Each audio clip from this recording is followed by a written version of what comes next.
এই শোন, রতনকে কিন্তু সাবধান করে দিবি। ও কিন্তু আমার কাছে খেয়ে যাবে বলে দিচ্ছি। কেন রে, কি হলো আবার? আরে, বন্ধুকে সাহায্য করার একটা এত বড় তাগিদ তৈরি হয়েছে ওর মধ্যে, কি বলবো, মানে বন্ধুকে সাহায্য করতেই হবে। তাও যদি আমাকে সাহায্য করতে তবু মানা যেত। সে তো ভালো কথা। ও, তোকে সাহায্য করেনি? অনিতাকে কি বলেছে জানিস? বলেছে আমার নাকি গাড়ি বাড়ি কিচ্ছু নেই।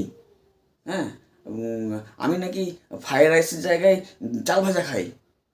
তাহলে তো মানে ফ্রায়েড রাইস নয়, তুই বলতো। হ্যাঁ, এইসব কথা ওকে বলেছে। আর আমার সাইকেল নেই, সাইকেলটাই গাড়ি নয়। হ্যাঁ, আর টালের চালের বাড়ি হলো, বাড়ি তো আছে। তাহলে ও কেন মিথ্যা কথা বললে বল দেখিনি? একটা মেয়েকে পটাতে কম পরিশ্রম করতে হয়, কম খাটতে হয়, তুই বল দেখি। আর ওকে এসব বলেছে? তাই নাকি? এবার ওরা আমার সঙ্গে থাকবে? হ্যাঁ, বলে সাবধান করে দিবি। তাহলে তো হেল্পটা তোকেই করলো।